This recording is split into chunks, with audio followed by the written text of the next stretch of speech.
Merci. Merci, Monsieur le Président. Monsieur le Président, je suis heureux, en cette veille de la fin de la présidence de la Sierra Leone du Conseil de sécurité, de vous adresser ainsi qu'à l'ensemble de votre délégation nos chaleureuses félicitations pour le travail remarquable abattu durant ce mois d'août 2024.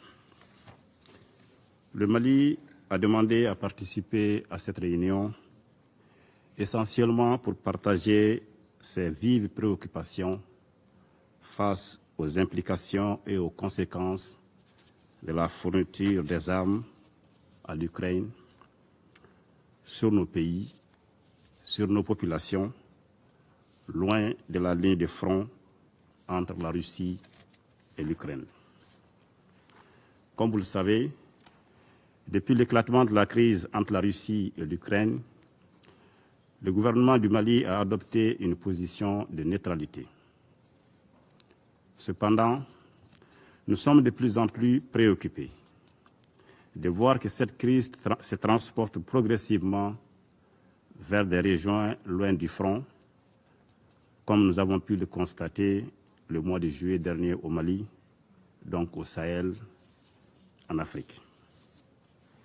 En effet, le porte-parole de l'agence ukrainienne de renseignement militaire et l'ambassadeur de l'Ukraine au Sénégal ont avoué publiquement et de manière assumée l'implication de leur pays dans l'attaque lâche, traître et barbare les 24, 25 et 26 juillet 2024 de groupes terroristes ayant causé la mort d'éléments des forces de défense et de sécurité du Mali à Tizawaten, au Mali, ainsi que des dégâts matériels importants. Pire, ces hauts responsables ukrainiens ont publiquement annoncé d'autres résultats à venir. Cela nous préoccupe. Le gouvernement du Mali réitère sa condamnation ferme de ce soutien assumé de l'Ukraine aux formations terroristes au Mali, au Sahel et en Afrique. Il a décidé de rompre les relations diplomatiques entre le Mali et l'Ukraine. Et le Mali appelle le Conseil de sécurité à prendre ses responsabilités face à ce choix délibéré de l'Ukraine afin de prévenir ces actions subversives qui menacent la stabilité au Sahel, voire sur le continent africain. Compte tenu de ces précédents fâcheux que je viens de dénoncer, le gouvernement du Mali exprime sa vive préoccupation pour la question de la fourniture des armes à l'Ukraine, car il est désormais établi qu'une bonne partie de ces armes fournies à l'Ukraine vient alimenter le terrorisme et la criminalité au Sahel, avec le risque de déstabiliser davantage nos pays et d'aggraver les souffrances de nos populations, déjà éprouvées par plusieurs années de conflits aux conséquences dramatiques. Nous appelons donc les pays qui fournissent ces armes à l'Ukraine de s'assurer que les dites armes ne tombent pas entre les mains de groupes armés terroristes et extrémistes au Sahel et en Afrique. Pour sa part, le Mali ne souhaite point devenir un champ de convoitise et de bataille entre les puissances. Monsieur le Président, je voudrais saisir cette occasion pour répondre à l'ambassadeur d'Algérie qui, lors de la table ronde sur les 75 ans de la Convention de Genève sur le droit de la guerre, tenue le 26 août 2024 en Suisse, a cru bon de déclarer avoir, je cite, appris qu'un drone a effectué une frappe dans le nord du Mali, tuant une vingtaine de civils. Et de poursuivre, je cite, ceux qui appuient sur la manette de ce drone n'ont de compte à rendre à personne sur ces frappes. Fin de citation. En réponse, je voudrais dire, avec ma grande surprise, de voir une diplomate faire une affirmation aussi grave qu'infondée sur la base de simples allégations de presse. En colportant à la légère ces informations de presse non vérifiées, il se fait le relais de la propagande terroriste dans notre région. Pour ma part, Je rappelle à mon collègue algérien que les forces de défense et de sécurité du Mali sont des forces professionnelles qui mènent une lutte implacable contre les groupes terroristes dans le respect strict des droits de l'homme et du droit international humanitaire pour libérer notre territoire et pour protéger nos populations et les biens. De quoi s'agit-il en réalité? Le 25 août 2024, les forces de défense et de sécurité du Mali ont mené une reconnaissance offensive qui a repéré des véhicules de type pick-up chargés de matériel de guerre, soigneusement gardés dans une concession dans la localité de Tinzaouaten, au nord-est de Kidal. Après une surveillance minutieuse, les forces de défense et de sécurité du Mali ont effectué une série de frappes qui a permis de détruire les cibles terroristes et de neutraliser une vingtaine d'hommes armés.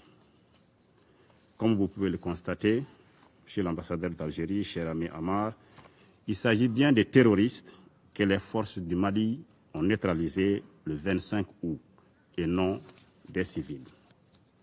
Je l'invite donc à adopter une attitude constructive et plus respectueuse du Mali et de son peuple, conformément du reste aux relations séculaires de bon voisinage, de fraternité, d'amitié et de coopération qui ont toujours existé entre le Mali et l'Algérie. Je vous remercie, Monsieur le Président. I thank the representative of Mali.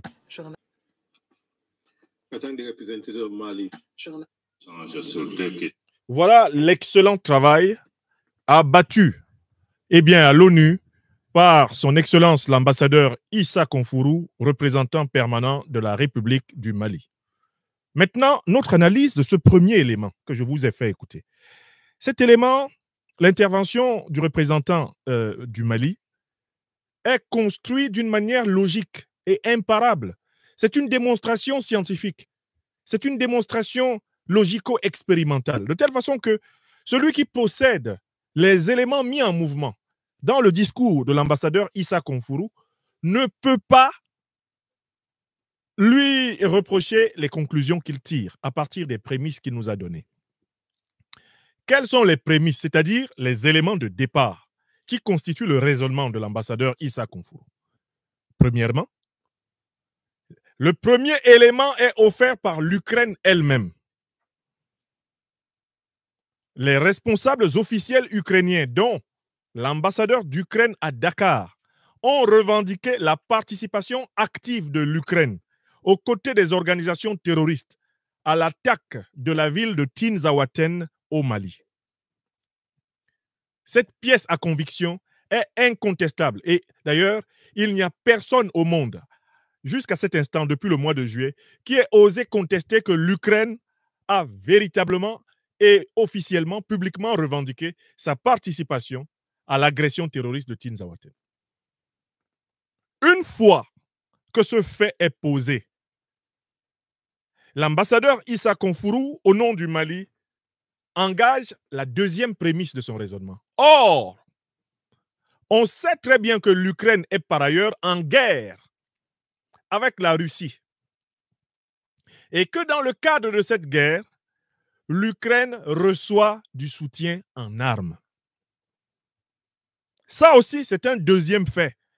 Personne ne peut contredire l'évidence du soutien financier, du soutien militaire qui est apporté à l'Ukraine par ses alliés.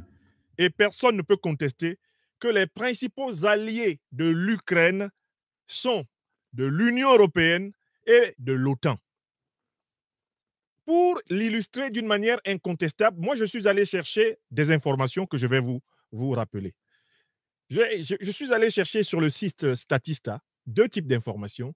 Quelles sont les principales aides de l'Union européenne à l'Ukraine depuis 2022? Le site Statista, qui est un site de référence, rappelle ceci. L'aide financière en 2022 était de 7 milliards d'euros de l'Union européenne à l'Ukraine. En 2023, elle est passée à 18 milliards d'euros. Entre 2024 et 2027, l'Union européenne prévoit de donner 50 milliards d'euros à l'Ukraine. Elle ajoute par ailleurs, l'Union européenne, 2,6 milliards d'euros de prêts et garanties de la Banque européenne d'investissement, de la Banque européenne de reconstruction et de développement et autres institutions internationales. Ça, ce sont les aides financières. Le site Statista rapporte ensuite, et la source de ce site, c'est le Conseil européen, de la Commission européenne, c'est-à-dire que les informations du site Statista sont tirées des informations de l'Union européenne elle-même. L'aide humanitaire de l'Union européenne à l'Ukraine est à 840 millions d'euros en termes d'assistance aux réfugiés. 796 millions d'euros dans le cadre du mécanisme européen de protection civile et 17 milliards d'euros de fonds de la politique de cohésion pouvant être alloués à des projets d'aide aux réfugiés ukrainiens dans l'Union européenne. Pour ce qui est de l'aide militaire, à strictement parler, l'Europe a apporté 11,1 milliards d'euros en termes d'envoi d'armes et de matériel militaire à l'armée ukrainienne. Donc, l'ambassadeur Confuru se concentre en particulier sur l'aide militaire. On peut laisser pour le moment l'aide financière et l'aide humanitaire, qui est déjà extrêmement impressionnante, mais rien que l'aide militaire. Tous les pays qui fournissent donc une aide militaire à l'Ukraine sont ceux qui lui donnent les armes avec lesquelles, entre autres, l'Ukraine est venue agresser le Mali en association avec Al-Qaïda et l'État islamique, qui, partageant les armes, eh bien, avec l'Ukraine, agissant avec l'armée ukrainienne, bénéficient tout naturellement de la même aide militaire.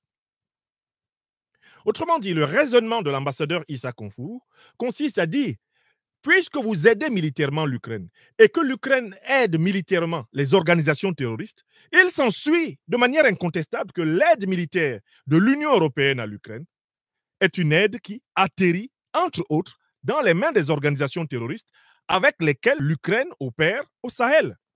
Comme cela a été le cas, selon les aveux de l'Ukraine elle-même, eh bien, les 24, 25, 26 juillet 2024, à Tinzaouaten, au Mali. Donc là encore, je ne sais pas quel démon pourrait nier la qualité de la démonstration issa-confurienne. C'est une démonstration impeccable. Le raisonnement transitif ici est d'une pureté incontestable. Si A est égal à B et que B est égal à C, alors A est égal à C. Ce raisonnement transitif, on l'enseigne très tôt aux enfants. Si 2 est égal à 1 plus 1 et qu'un certain X est égal lui aussi à 2, alors X est égal à 1 plus 1. Mais j'ai une deuxième source d'information que je voudrais vous donner. Je suis allé chercher les informations sur cette aide militaire. C'est le groupe Statista qui nous donne à nouveau cette information. Cette information a été rassemblée par l'Institut de Kiel en Allemagne pour l'économie mondiale. Institut de Kiel en Allemagne pour l'économie mondiale. Les pays qui ont fourni le plus d'aide à l'Ukraine. L'aide est militaire, elle est financière, elle est humanitaire. Quels sont ces pays? Premier pays, les États-Unis. Du 24 janvier 2022 au 30 juin 2024, les États-Unis ont fourni 75,1 milliards d'euros d'aide à l'Ukraine. Les institutions européennes ont fourni 39,4 milliards dans cette période-là. L'Allemagne a fourni, numéro 3, l'Allemagne, elle a fourni 14,7 milliards. Le Royaume-Uni a fourni 13,1 milliards. Le Japon a fourni 9,1 milliards. Le Canada a fourni 7,2 milliards. Le Danemark a fourni 6,8 milliards. Les Pays-Bas ont fourni 5,7 milliards. La Suède a fourni 4,5 milliards. La France a fourni 4,4 milliards. Bon, on entend beaucoup parler la France, mais elle est 1, 2, 3, 4, 5, 6, 7, 8, 9, 10e pays dans l'ordre du soutien à l'Ukraine. 10e.